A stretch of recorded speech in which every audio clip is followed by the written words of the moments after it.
Bienvenidos, bienvenidas sean ustedes a Economía de Frente, un programa de En torno al dinero con los más preciados analistas que tiene este programa y este canal, hablando con Alejandra Marcos, muchas gracias, financiera de CEPA, perteneciente al sector financiero mexicano, y Ernesto O'Farrell Santoscoy, presidente de Bursamétrica. Iniciamos un análisis el día de hoy en materia de Estados Unidos, economía global y, por supuesto, la economía mexicana. Bienvenidos, bienvenidas. Iniciamos.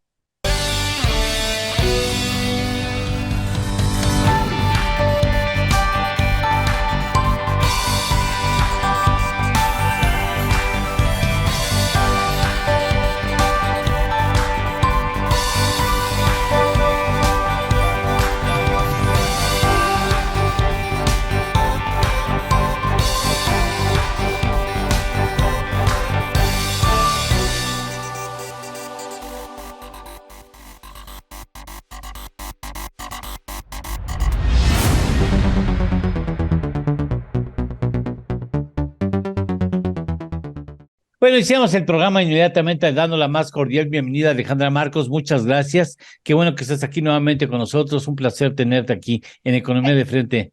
Es un gusto, de verdad. Muchas gracias por la invitación. Como siempre, gracias, Ernesto O'Farrell Santoscoy. ¿Qué tal, Alejandra? Mucho gusto en que estés aquí con nosotros. Eduardo, ¿qué tal? ¿Qué tal, amigos? Bueno, vamos a empezar ya ya hizo su pronunciamiento la Fed, incremento de 50 puntos base. Alejandra estaba ya muy cantado que iba a ser en esa magnitud el incremento, ¿no? Sí, es correcto. Yo creo que los mercados, y más aún con la lectura de inflación, de acuerdo al último dato, pues con más fuerza se confirmó que este movimiento iba a ser justamente de 50 puntos base. El comunicado, pues prácticamente señalando que el ciclo restrictivo probablemente no ha finalizado y la discusión más que nada se va a centrar en varios puntos. El primero es este camino de restricción monetaria por parte de Estados Unidos, es decir, la propia Reserva Federal, los miembros del Comité de Mercado Abierto siguen discutiendo el marco de actuación de política monetaria, qué tanto han recorrido el camino y qué tanto se espera que continúe teniendo efectos, sobre todo en la actividad económica y en el empleo puntualmente. Y la segunda es, pues, los datos puntuales, lo que veamos hacia adelante con respecto a las lecturas de inflación y sobre todo con respecto a las presiones en los salarios, van a dictar hacia adelante la tasa terminal que acabe implementando la Reserva Federal en este ciclo restrictivo. Creo que vale la pena señalar, y de manera muy puntual, ya no se trata si la tasa va a subir hasta qué nivel, sino cuánto tiempo se va a mantener en ese nivel durante el 2023. Creo que vale la pena señalar que este ciclo restrictivo ha sido el más rápido y el más agresivo desde 1994 y que por lo tanto ya pareciera que estamos cerca del final, que el camino más largo ya se recorrió, aunque el ciclo restrictivo va a continuar pues al menos la primera mitad o el primer trimestre del siguiente año. O sea, ¿tú crees, Ernesto, que cuándo sería ya el momento de que incrementen la tasa hasta que lleguen al 2% de tasa de inflación como marcada como meta por la Fed? Bueno, ahorita platicamos de los datos de inflación, pero lo más probable, y quizás con esto complemento lo que acaba de platicarnos Alejandra, de acuerdo a lo que se ve en el comunicado, los propios miembros del Comité Nacional Federal de Mercado Abierto, los que fijan la política de tasas, ahora están pronosticando que la tasa va a llegar a un nivel de 5.1. Dado que los incrementos son por lo menos de un cuarto de punto, sí podríamos prever lo que ya habíamos estado diciendo aquí, que la tasa tiene que llegar a algún nivel por lo menos ligeramente arriba de lo que se considera la tasa neutral, y esa tasa neutral ha calculado la Fed de acuerdo a la regla Taylor en un 4.90%. Entonces, para que esté ya en un nivel restrictivo, pues tendría que estar en 5.25, y es lo que nos está confirmando en esta reunión de la Reserva Federal el grupo que conforma este Comité Federal de Mercado Abierto. luego, en ese mismo pronóstico que hacen, que lo hacen a través de un gráfico de puntos o una línea de tiempo, pues también están viendo lo que decía Alejandra, cuánto tiempo va a estar la tasa de interés arriba. Los miembros de la Reserva Federal están previendo que no van a bajar la tasa sino hasta el 2024. Ahora, ¿qué es lo que ha sucedido en la inflación? Bueno, pues hay relativamente buenas señales, particularmente en la inflación al productor. Me parece que ahí es donde están más claras las buenas señales, dado que la inflación al productor ha seguido bajando, está por debajo del 7% ya, y la inflación subyacente está por debajo del 5%, la inflación al productor subyacente. Esa inflación llegó a estar por ahí del 10, ¿no? O 11 en Estados Unidos. Entonces, sí ha habido una reducción importante en los costos de producción y por lo tanto podríamos prever que la inflación vaya a bajar. Por lo que respecta a la inflación al consumidor en Estados Unidos, se ubicó en 7.1 al mes de noviembre.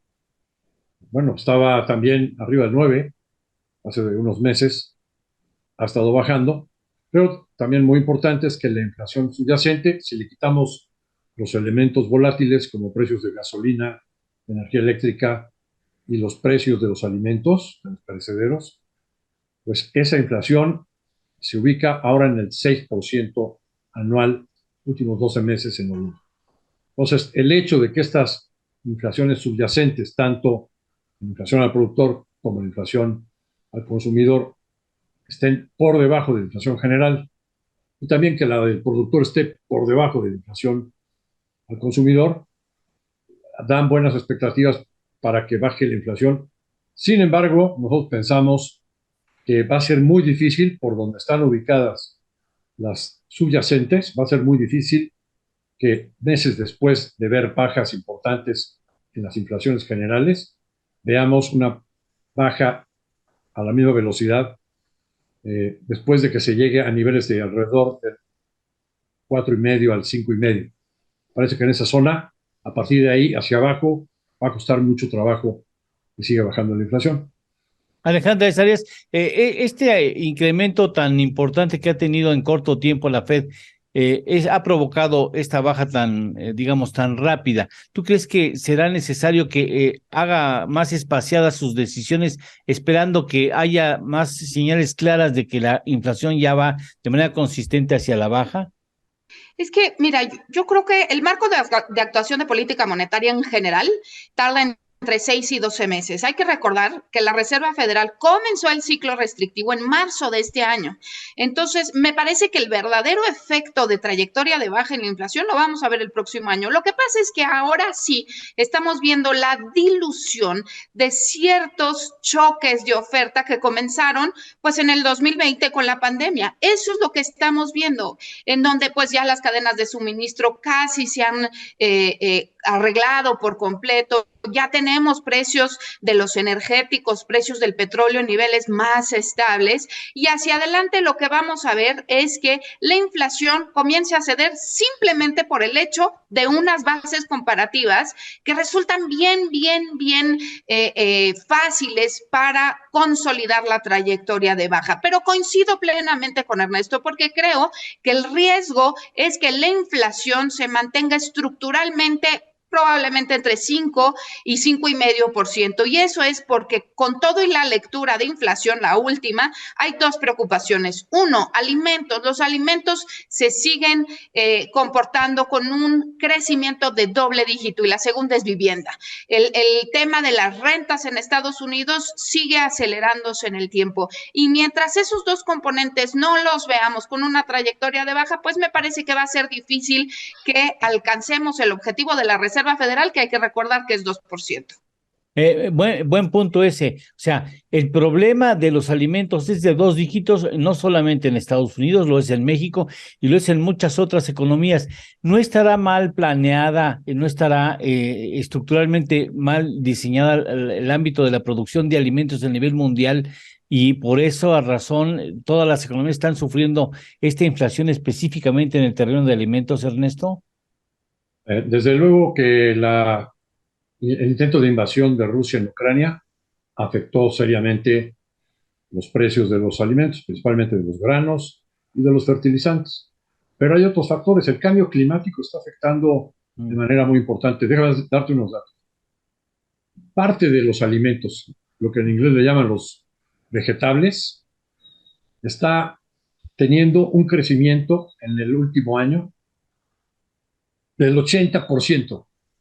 Es lo que han subido los alimentos. Nada más en el mes de octubre aumentaron en 38%. Y bueno, pues en el índice de inflación al consumidor en Estados Unidos, los alimentos están creciendo en 16% anual.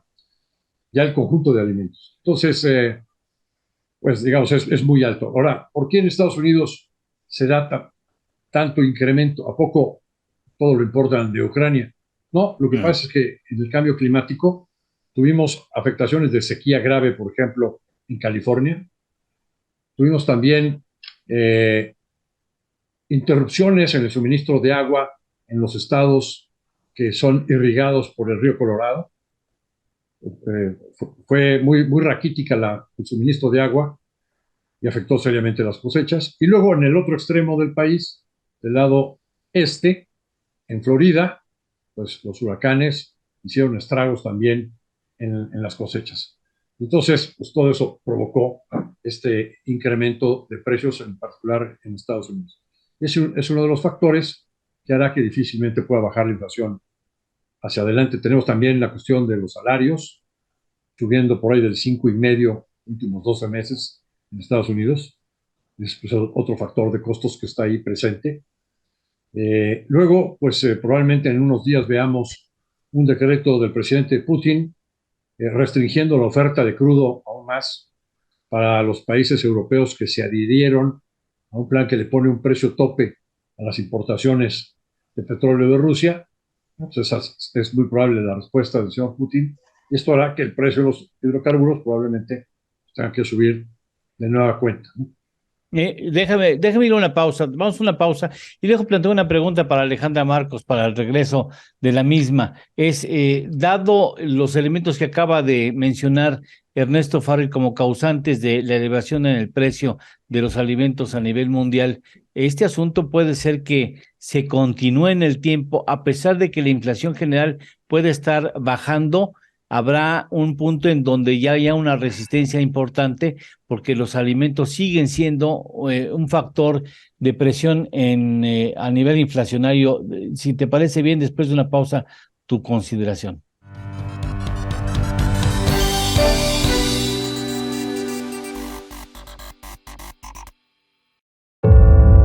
¿Tienes en tus manos la ardua tarea de velar por tu empresa?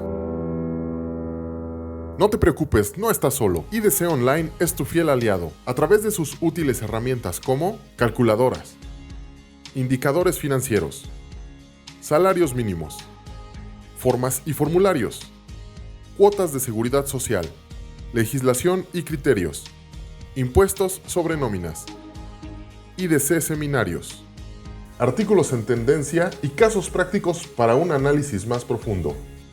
Incluso puedes escuchar nuestro podcast dentro del sitio. ¿Te interesa regularizarte ante el IMSS?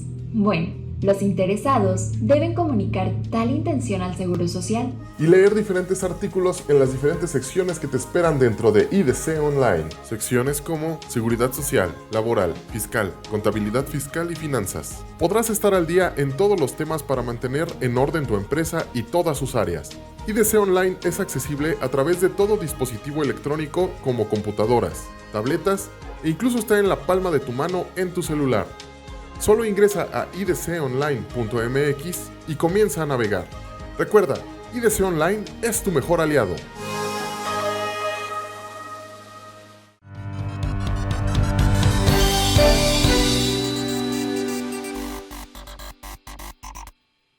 Porque los elementos que marcó Ernesto Farril no se van a resolver de la noche a la mañana, Ale. Sí, es correcto. Y eso es lo más lastimoso del asunto. Y déjame hacerle un zoom a la inflación en México. Si volteamos a ver la inflación en México, la parte de mercancías alimenticias tiene un crecimiento también de doble dígito. Y esa básicamente es de mercancías que en su mayoría son importadas. Entonces, lo que le acabe pasando a Estados Unidos necesariamente va a acabar teniendo un impacto en la inflación en México. Y por eso resulta tan relevante seguir manteniendo el diferencial de tasas de interés entre México y Estados Unidos, porque de tener un tipo de cambio mucho más depreciado, pues tendríamos precios de las mercancías sin duda alguna mucho más elevados. En ese sentido, es correcto. Yo creo que la trayectoria de baja, si bien es cierto y ya muestra una evidencia y un camino dibujado de baja, usted diría en Estados Unidos y en México, el tema más importante es que se puede quedar estructuralmente anclada en niveles superiores de los que quieren ver los objetivos de los bancos centrales, tanto en México, Banco de México, como la Reserva Federal.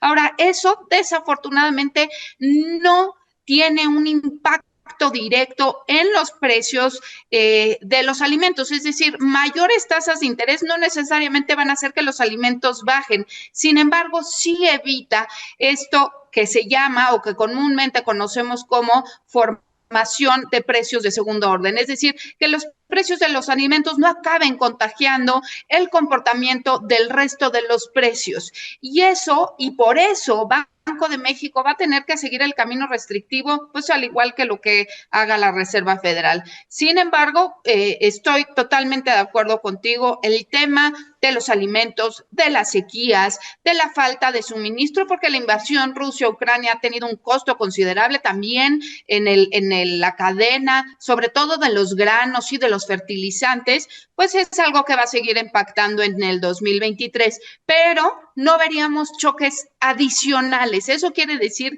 que no esperamos un nuevo choque que descarrile la tendencia de crecimiento a la baja, solo que la parte subyacente puede tener un camino de mucho mayor resistencia a bajar. Ernesto. Esta mañana el Banco de México incrementó su tasa en medio punto, siguiendo a la Reserva Federal, ¿no? Así se mantiene un diferencial de tasas que se ha tratado de mantener de 6 puntos a favor de las tasas en pesos en relación a las tasas del Banco Central americano. Eso es lo que Alejandra nos comenta, ha permitido una estabilidad cambiaria, incluso pues un peso muy fuerte, ¿no? Que favorece a que la inflación no sea más alta. Pero sí en México, complementando lo que dice Alejandra, tenemos una circunstancia al revés de lo que está pasando en Estados Unidos. Los datos de inflación en México a noviembre nos dan un 7.8% de inflación general. Y está arriba que la de Estados Unidos. Ya quedó arriba de los Estados Unidos porque la de Estados Unidos bajó ya más, a 7.1. Anteriormente estaba al revés, estaba invertido. Exactamente. México tenía una inflación más baja que la de Estados Unidos. Cosa rara, pero así estuvo el resto. Bueno, pues ahora está en 7.8 contra 7.1 la inflación general consumidor, pero la subyacente no para de subir desde junio del 2020 y se ubica ahora en 8.58, mientras que la inflación subyacente en Estados Unidos, lo mencionamos, está al 6. ¿No? Entonces, el hecho de que la inflación subyacente en México esté por arriba de la general, pues hace pensar que todavía va a ser más difícil en México ver una trayectoria a buen ritmo, ¿no?, de baja en la inflación. Y por lo tanto, pues el Banco de México no tiene otra que seguir manteniendo esa postura tan rígida de 6 puntos de diferencial de la tasa en pesos en relación a la tasa en dólares. Si viéramos una gráfica de mucho más largo plazo, el diferencial promedio de tasas se ubica más o menos como en 4.5. Si es en los últimos años, sobre todo a raíz de que entra la 4T a gobernar el país, un poco antes, cuando el presidente Trump amenazó con que salía del TEMEC, que el spread de tasas en pesos sobre dólares tuvo que aumentarse. Bien, ahora déjame hacer una pregunta. a Alejandra, Marco, sobre lo que tú señalas. Eso, el hecho de tener ese diferencial, ese spread de 6 puntos porcentuales entre las tasas de interés de Estados Unidos y México, ¿se ha visto que favorece la llegada de capitales financieros a nuestra economía, Alejandra? Mira, tal cual, los valores extranjeros, o más bien los valeros gubernamentales en manos extranjeros, Sí. Durante todo el año han sido negativos, exceptuando 2 meses, septiembre y este último mes de noviembre. Únicamente en 2 meses tuvimos flujos positivos de capitales o de portafolio hacia inversiones extranjeras colocándose en valores gubernamentales mexicanos. Sin embargo, lo que ha ayudado a este diferencial de tasas es que a los inversionistas institucionales les resulta sumamente costoso irse en contra del peso, es decir, el carry juega muy a favor de nuestra moneda. Si bien es cierto que no hemos visto una carretonada de dinero entrando a comprar papeles de deuda mexicanos, sí es una realidad que mantiene muy fortalecida nuestra moneda. Déjame darte un dato en específico. Cuando vimos hace un par de semanas que el tipo de cambio tocó 19.04, un mínimo que no habíamos visto en muchos meses, pues resulta que de acuerdo, al Chicago Mercantile Exchange, los contratos de futuros a favor del peso alcanzaron máximos de los últimos 5 años. Eso es lo que ha originado, sin duda, un movimiento especulativo muy importante y por eso vemos esta volatilidad, yo te diría innecesaria con el peso, pero si vemos el comportamiento de la moneda mexicana durante todo el 2022, pues la realidad es que han dado sobre los niveles de 20 pesos y eso se logra porque el principal canal de transmisión de política monetaria en México, dado la coyuntura actual, dado el contexto actual, sí acaba siendo el tipo de cambio. Ernesto. Es muy probable que, así como la Fed va a tener que seguir aumentando su tasa de interés hacia los niveles de 5.25 que comentamos, lo que probablemente ocurra en marzo del año entrante, es muy probable que en febrero y marzo también Banco de México tenga que incrementar su tasa al mismo ritmo que la Reserva Federal, dado que se ve pues, muy cuesta arriba que la inflación en México, como acabamos de comentar, pudiera bajar más rápidamente. Déjame hacerte ahí una pregunta a ti.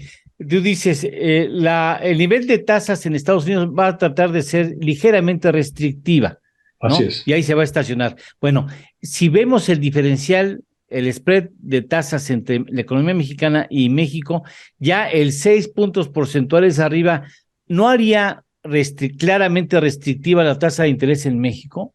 Sí. Bueno, ya estamos muy restrictivos desde tiempo atrás, ¿no? Desde que empezó Banco de México a subir su tasa, muy pronto nos fuimos a niveles restrictivos. Aunque es restrictivo en relación a las tasas nominales históricas. Pero,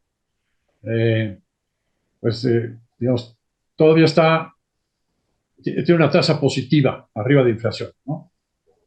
Mientras que en Estados Unidos, aun cuando la tasa la volvieron a subir ahora, 4,5, bueno, pues si la inflación, acabamos de comentar, está en 7.10, pues en realidad está todavía en terreno negativo la tasa en Estados Unidos, ¿no? Ale. Ahora, sí, creo que ahí nada más vale la pena hacer un señalamiento muy puntual. Generalmente, cuando se mide qué tan restrictiva es una tasa de interés, se mide considerando las expectativas de inflación hacia adelante. En ese sentido, la tasa de interés en México es restrictiva, inclusive pudiera alcanzar el 6%. Ahorita andamos sobre niveles de 5, un poquito más de 5%, considerando... 5% arriba de inflación. Correcto. Considerando las expectativas de inflación, no últimos 12 meses, sino las que van a ocurrir de acuerdo tanto al mercado como a las encuestas de especialistas. En el caso de Estados Unidos, no va a alcanzar un nivel positivo, no ha alcanzado un nivel positivo aún, porque si bien es cierto que la inflación esperada para el siguiente año anda sobre probablemente 4,5 o 5%, apenas va a empezar a ser restrictiva, mientras que en México ya tenemos un muy buen camino. De hecho, una de las razones por las que Gerardo Esquivel constantemente ha arguido la necesidad de desacoplarse de la Reserva Federal es porque la tasa de interés en México ex ante, es decir, descontando las expectativas de inflación, es ya muy restrictiva y alcanza niveles que no habíamos visto pues en muchísimos años. Es histórica, ¿no? Es históricamente alta.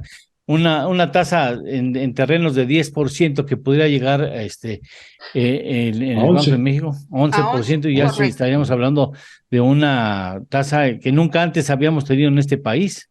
Así es. Ahorita ya está en 10,5, pero sí se puede ir. Bueno, sí habíamos tenido, hay que recordar, sí habíamos tenido tasas de interés mucho más elevadas que las actuales. Sin embargo, desde que Banco de México implementó que la conducción de la política monetaria iba a ser a través del objetivo de tasas de interés de referencia, sí es la primera vez que vamos a ver alcanzado el próximo año el 11%. Sí, tú eras muy chiquita cuando estábamos aquí padeciendo inflaciones de 160%. No, 159%, tú todavía estabas posiblemente empezando a caminar, pero bueno, el hecho es que tenemos ya esta carrera de tasas. Vamos a una pausa aprovechando que ya estamos a punto de lograr el cierre de este bloque informativo. Hacemos una pausa y continuamos.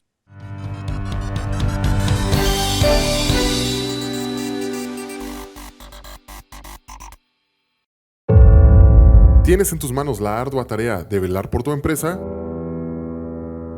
No te preocupes, no estás solo. IDC Online es tu fiel aliado a través de sus útiles herramientas como calculadoras, indicadores financieros, salarios mínimos, formas y formularios, cuotas de seguridad social, legislación y criterios, impuestos sobre nóminas, IDC seminarios, artículos en tendencia y casos prácticos para un análisis más profundo.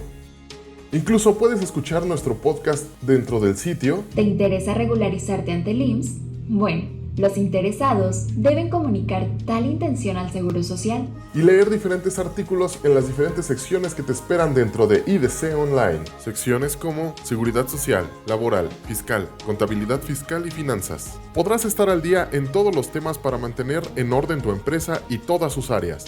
IDC Online es accesible a través de todo dispositivo electrónico como computadoras, tabletas e incluso está en la palma de tu mano en tu celular. Solo ingresa a idconline.mx y comienza a navegar. Recuerda, IDC Online es tu mejor aliado.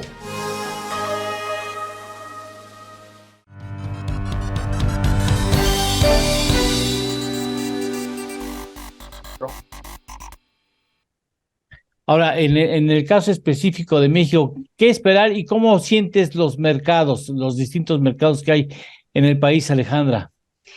Híjole, yo creo que qué buena pregunta, y no nada más en México, y déjame ir un poquito a nivel global y luego aterrizamos en México. Bueno, para empezar, pues en Estados Unidos el principal indicador bursátil, el de S&P 500, ha tenido o ha ligado 2 meses consecutivos de rendimientos extraordinarios. Claro, durante todo el 2022 el rendimiento ha sido negativo en cerca de 15%, sin embargo hay que recordar que por momentos este indicador llegó por arriba del 25% en terreno negativo, es decir, como que los mercados no le creen tanto a la Reserva Federal que va a seguir el ciclo restrictivo, y lo que pasa es que tenemos indicadores bien confusos en la economía americana.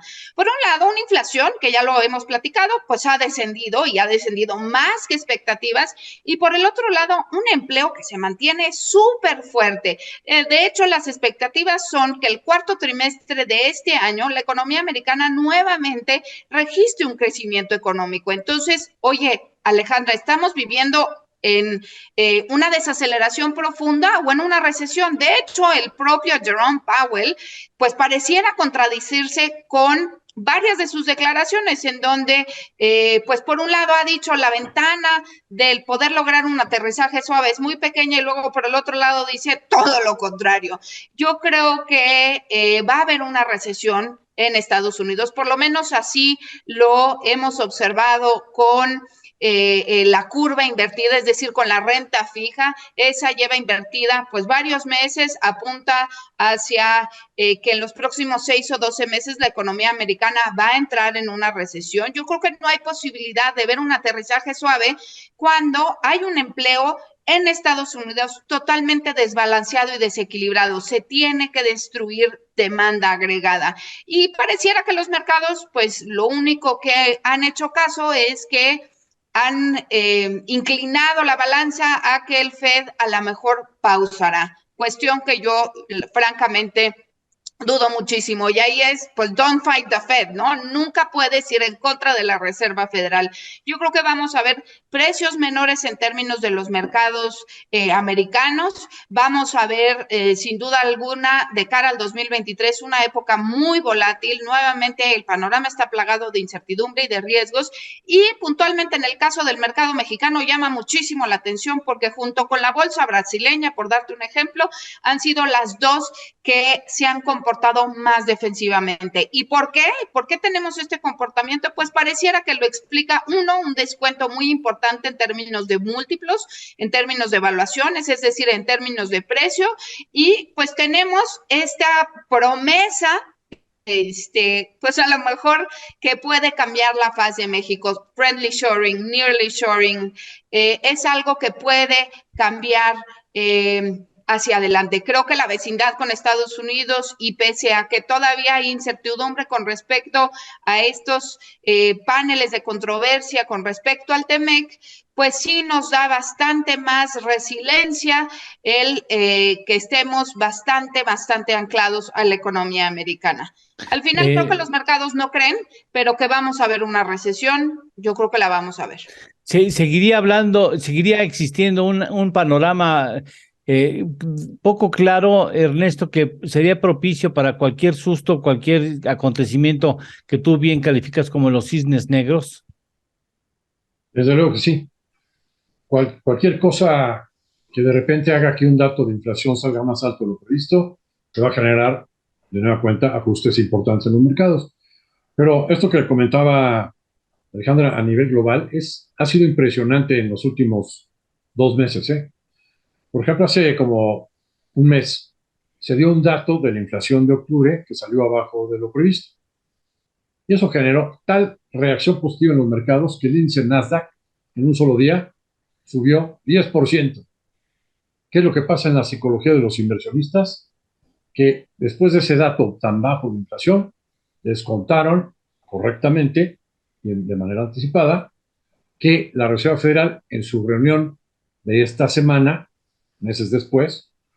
semanas después, solo iba a incrementar en 50 puntos base la tasa en lugar de otro incremento de 75 puntos base que el señor Jerome Powell acababa de declarar como algo factible en su discurso días antes, hace como un mes y medio, ¿no? Entonces, pues uno se pone a pensar, a ver, ven nada más el tamaño, la magnitud de la reacción positiva, porque va a haber un incremento de medio punto en la tasa. O sea, anteriormente, cuando están subiendo las tasas ya es malo, ¿no? Pero normalmente se daban incrementos de 1/4 de punto. Si de repente la Reserva Federal en lugar de 1/4 de punto subía medio punto la tasa, bueno, ya era el acabose. Pesimista totalmente sería la reacción en la normalidad, ¿no? A un incremento de tasa de medio punto. Aquí, por descontar medio punto, hubo ese incremento en un día, pero después, en las siguientes semanas, siguió poniéndose todo alegre, ¿no? La verdad es que los mercados son bipolares, ¿no? Y entonces, ante esa bipolaridad, pues de repente tiene una rachita de que cualquier cosa optimista los hace explotar de alegría y las cosas que salen negativas como que las ponen debajo de la alfombra. Pero de repente cambia alguna nota, algún evento, cambia la nota y se vuelve otra vez todos pesimistas y sucede exactamente lo contrario. Los buenos indicadores, buenas noticias no las toman en cuenta y en cambio las notas negativas las van exagerando los mercados. Eso, pues propicia reacciones muy extremas, Alejandra. Eso no es precisamente el mejor ambiente para los mercados. No, sin duda no. Y desafortunadamente, si pudiera poner un juicio de valor al actuar de la Reserva Federal, pues ha generado muchísima volatilidad e incertidumbre innecesaria. Yo estoy de acuerdo con Ernesto. Creo que los mercados más que nunca este año han demostrado que son irracionales, que son miopes, que están viendo y no ven, pero que al final de cuentas, cuando se habla de un inversionista institucional de largo plazo, pues están perdiendo esta visibilidad de hacia dónde va el mundo, hacia dónde van las empresas y qué esperar. Creo que el 2023 va a ser un año pues semejante en términos de volatilidad. Va a ser un año donde creo que nuevamente alcanzaremos mínimos posiblemente de las bolsas de valores en Estados Unidos, en México, que no vamos a estar ajenos a riesgos ni exentos a estas probabilidades de ver datos pues contradictorios que justamente van a seguir generando un ambiente que no necesariamente favorece sobre todo la inversión institucional de largo plazo. Creo que los mercados, nuevamente reitero mi punto, no le creen a la Reserva Federal y hay un dicho muy claro que dice don't fight the Fed, y si está subiendo las tasas y no hemos visto la tasa terminal, pues es como agarrar un cuchillo que va a la baja, ¿no? Tarde o temprano van a acabar lastimados. No quiero ser negativa en el view, yo creo que es posible que estemos más cerca de alcanzar esa tasa terminal, pero pues la volatilidad va a continuar. Yo creo que va a ser un año igual que este, pintado de mucha volatilidad. ¿Tú en cuánto ves la tasa ya que se esté quieta un buen tiempo, esperando que haya indicios de que ya la inflación esté controlada y pueda comenzar a bajar? ¿En qué nivel en Estados Unidos y en México? 5,25, como comentaba. ¿Cinco un cuarto? Es que la gran diferencia contra lo que ha sucedido en el pasado, cuando ha habido recesiones, sí, es que la tasa, cuando está dándose la recesión, puede volver a bajar de manera muy rápida. Esa es la gran diferencia contra lo que está sucediendo hoy. En el pasado tuvimos incluso, pues después de la gran recesión que se llama, ¿no?, de la crisis hipotecaria, tuvimos una fase de varios años de inflaciones globales inusualmente bajas, muy por debajo del promedio histórico. La fase que viene hacia adelante, en la que estamos ya inmersos, incluso es una fase de hiperinflación. Y bueno, pues de lo que se trata es de controlar la inflación provocando una recesión, pero va a ser difícil, como hemos comentado, que la tasa de interés baje de manera pronta, ¿no? Se va a tardar mucho tiempo en que la Reserva Federal empiece a bajar las tasas. Eso es lo que por lo pronto podemos esperar, porque también el señor Jerome Powell es bipolar. Porque ¿cuánto tiempo más? O sea, se llega más o menos al nivel de 2% tasa inflacionaria en Estados Unidos. El nivel inflacionario de Estados Unidos, 2%. ¿Cuánto tiempo más podría la Fed consentir una tasa alta para comenzarla a bajar? Es que yo veo, por supuesto es posible, pero las posibilidades son bajas dado lo que hemos comentado, que la Reserva Federal alcance su objetivo de 2% el próximo año. Yo creo que vamos a ver una tasa por arriba y por lo tanto me parecería que no va a ser sino hasta el 2024 que alcance el 2%. Sin embargo, sí creo que todo el 2023 van a mantener las tasas pues entre 5 y 5.25%, y a lo mejor cuando ya se vea con contundencia que la trayectoria de la subyacente viene marcadamente a la baja, pueden relajar las condiciones monetarias en ese país, que posiblemente será en el 24.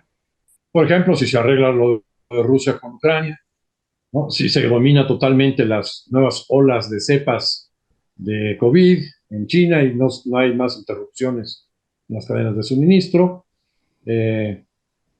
y si la recesión es más profunda y baja más allá de lo previsto y baja más el PIB y por lo tanto si vemos una caída de precios, ya entonces a lo mejor sí se da una baja en la tasa, pero hoy se ve muy difícil. Se tienen que alinear las estrellas. Se tienen que alinear las estrellas, y hablando de estrellas, Ale, te agradecemos de manera muy especial que hayas estado aquí con nosotros Nuevamente espero que ya no nos castigues tanto tiempo y te des unas vueltas de vez en cuando para darnos una demostración clara de claridad en materia financiera de una mujer mexicana muy valiosa, una joven mujer mexicana muy valiosa en el terreno financiero mexicano. Muchas gracias por estar aquí con nosotros. Te Al extrañaremos y revés, pronto estaremos de nuevo. es un gusto. Muchas gracias por la invitación. Al contrario, muchas gracias a ti, Ale. Gracias. Hasta muy pronto. Hacemos Hasta una luego. pausa y regresamos.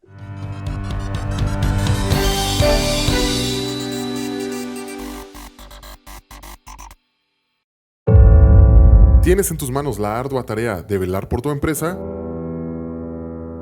No te preocupes, no estás solo. IDC Online es tu fiel aliado a través de sus útiles herramientas como calculadoras, indicadores financieros, salarios mínimos, formas y formularios, cuotas de seguridad social, legislación y criterios, impuestos sobre nóminas, IDC seminarios, artículos en tendencia y casos prácticos para un análisis más profundo. Incluso puedes escuchar nuestro podcast dentro del sitio. ¿Te interesa regularizarte ante el IMSS? Bueno, los interesados deben comunicar tal intención al Seguro Social Y leer diferentes artículos en las diferentes secciones que te esperan dentro de IDC Online. Secciones como seguridad social, laboral, fiscal, contabilidad fiscal y finanzas. Podrás estar al día en todos los temas para mantener en orden tu empresa y todas sus áreas. IDC Online es accesible a través de todo dispositivo electrónico como computadoras, tabletas e incluso está en la palma de tu mano en tu celular. Solo ingresa a idconline.mx y comienza a navegar. Recuerda, IDC Online es tu mejor aliado.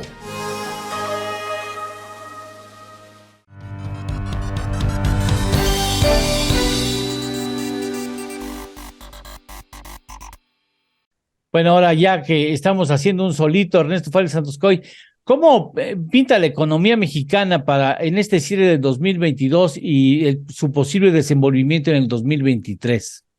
Bien, está cerrando en niveles de actividad más altos que lo que todo el mundo habíamos estimado, aunque empieza a haber algunas señales de agotamiento de este impulso de mayor actividad. Vamos por partes, ¿no? Es probable que el IGAE de octubre, que vamos a conocer este 23 de diciembre, salga por ahí del 4,5% anual, ¿no? O quizás hasta el 5%. Sí. Eso es muy probable y eso es lo que nos dicen nuestros indicadores anticipados de la economía de México para el mes de octubre.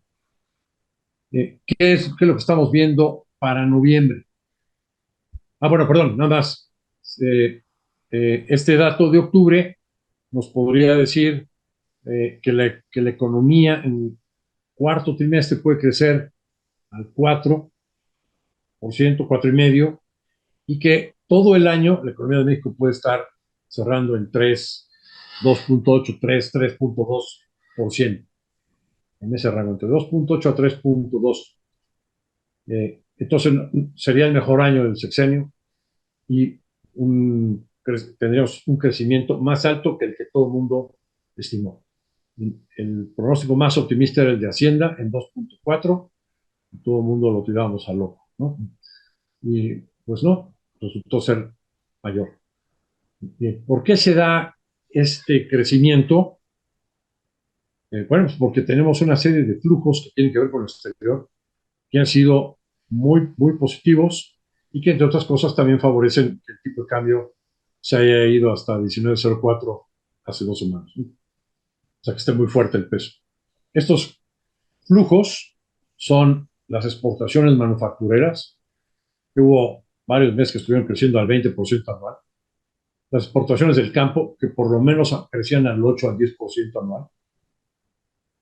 El flujo de turismo, que tenemos año récord histórico en turismo, en cuanto a ocupación, en cuanto al número de turistas, no los que se quedan en la frontera, sino los que van sobre todo a destinos de playa, que es donde más se notó el boom turístico, a tal grado que los empresarios de las regiones, de los destinos turísticos de playa, se quejaban de que no había suficiente mano de obra, ¿no?, para atender la ocupación tan alta. Tuvimos también flujos extraordinarios en las remesas. Claro. Si ya de por sí andamos muy bien con flujos mensuales de 2.000 a 2.500 millones de dólares, bueno, pues este año vimos, hace algunos meses, 5.500, 5.300 millones de dólares en un mes de remesas familiares. Eso nos da, en términos anuales, un flujo como de 58.000 millones de dólares, que es poco menos del 6% del PIB. Impresionante. Y eso pues, también favorece al mercado interno, al consumo, ¿no? Esas remesas que mandan nuestros compatriotas del exterior se traducen en consumo interno. Después tuvimos también un flujo extraordinario de inversión extranjera directa por ese fenómeno del nearshoring. Es la relocalización de plantas que estaban ubicadas en China principalmente y que tienen que trasladarse por todo lo que está pasando en la cuestión geopolítica, pues están relocalizando en lugares más cercanos a donde está el mercado, y el mercado es Estados Unidos. Entonces, en la franja fronteriza, hemos visto un flujo impresionante de inversión extranjera directa a pesar de todo lo que hace el gobierno por tirar la inversión. Pero ese flujo pudiera frenarse el año entrante. Vamos a comentarlo ahorita, ¿no?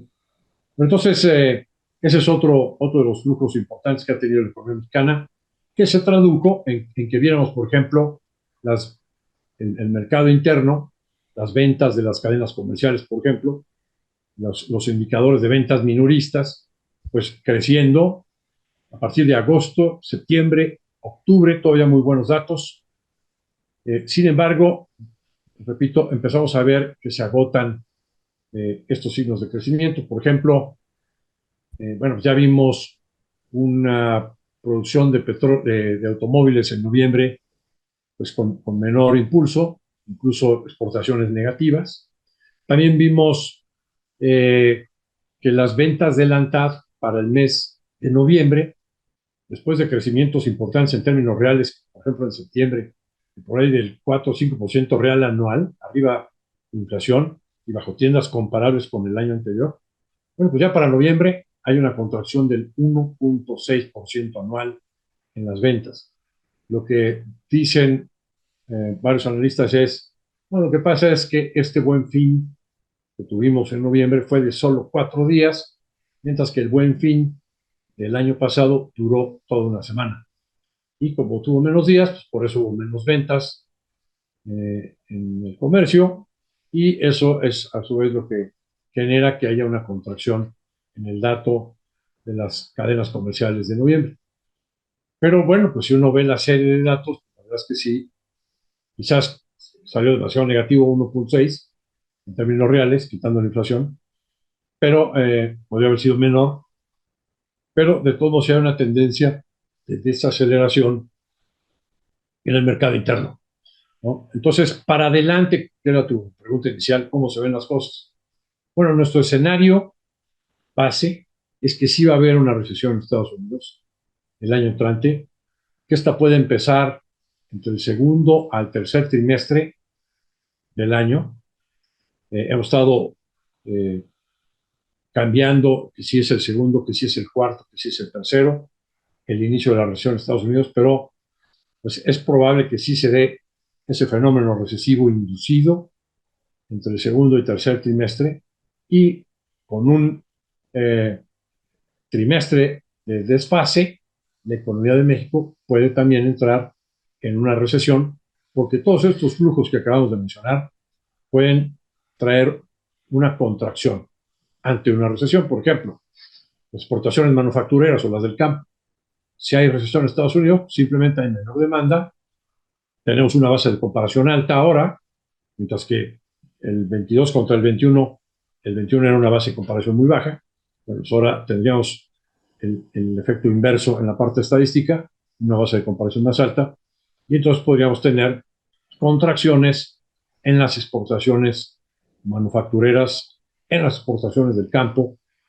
Luego en la parte de las remesas, pues a lo mejor no se caen a los 2.000, 2.500 millones de dólares, pero pues a lo mejor sí se se contraen a 4,000 millones de dólares, que sigue siendo excelente el flujo. Pero bueno, pues eso implica menor impulso para el comercio interno hacia adelante. Y también se contrae la inversión y también se contrae el turismo ante una recesión. Y entonces nosotros vemos una economía que puede crecer al menos 1%, con una inflación cercana al 5,5%, con un tipo de cambio que pudiera andar oscilando entre 20, 80 y 22 pesos por dólar durante el año entrante, cerrando por ahí de 21 pesos. Pues esto es básicamente lo que estamos viendo como escenario base para el 2021. Perdón, para el 2023. Ahora, vale la pena, Ernesto, que tú nos digas que ya estás trabajando en los cisnes blancos y en los cisnes negros, que ya se convirtió en una tradición en estos programas que tenemos el privilegio de conducir contigo o de compartir contigo, los cisnes negros y los cisnes blancos de México y del mundo para el 2023. Ya has de estar trabajando en ellos seguramente. Sí, sí estamos trabajando en ellos, pero no los vamos a revelar hoy. No, pero bueno, pero sí vale la pena que nos digas qué es el cisne negro y qué es el cisne blanco. Ok.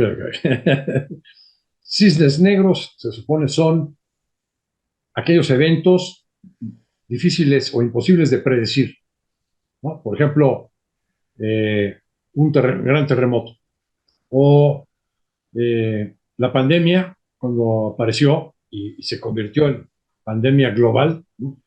Porque hay quien dice, no, esa no es cisne negro porque sí era predecible, la pandemia de COVID. Bueno, pues la verdad es que pues, la gran mayoría de los seres humanos no lo teníamos presente, a lo mejor Bill Gates sí, pero el resto de la humanidad no. Y entonces, eventos que aparecen de manera sorpresiva, totalmente aleatoria, y que tienen un impacto global, esos son los cisnes negros. Pueden ser positivos o pueden ser negativos. Eso es lo que dice el autor en la teoría de los cisnes negros, que es el señor Nicolás Taleb. Pero, sin embargo, acostumbramos en Bursamétrica dar una lista de cisnes que llamamos negros, digamos, porque podrían ser negativos, y cisnes blancos porque podrían ser sorpresas positivas.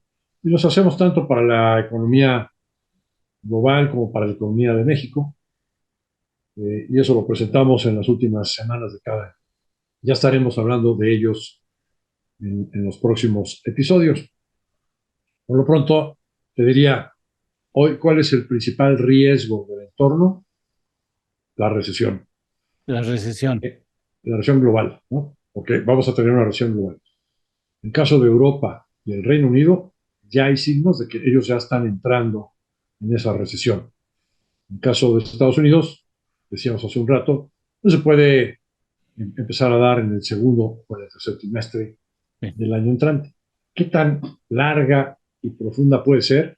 La mayoría de los analistas vemos que debería de ser, porque es inducida y no es producto de otras consecuencias, debería ser ligera, ¿no? Y debería durar pues, lo que duran en promedio estándar las recesiones, que son 3 trimestres. No debería de durar más tiempo. Eso quiere decir que nos puede afectar todavía hasta el primer trimestre del 24, ¿no? Si es que arranca en Estados Unidos a mediados del año. Y en el caso de México, con un desfase de un trimestre, pues bueno, pues imagínate qué complicado va a estar en plenas campañas políticas y este presidente que a fuerzas quiere ganar a como dé lugar, cueste lo que cueste. Pues imagínate con un escenario de recesión, es decir, con un escenario muy poco favorable para su causa, ¿no? Bien. Entonces, bueno, te puedes imaginar ahí. Creo que es donde va a estar el mayor ruido en México, más en la parte política que en la parte económica. Hay quien está prediciendo que va a haber crisis de final de sexenio. No lo veo factible. Bien. Te doy unos cuantos datos. Las reservas internacionales contra la deuda externa, más o menos están 1-1, ¿eh? Sí. Alrededor de 200,000 millones de dólares. No es necesaria una macrodevaluación, y tampoco veo una crisis financiera que implica bancos quebrados, tampoco lo veo.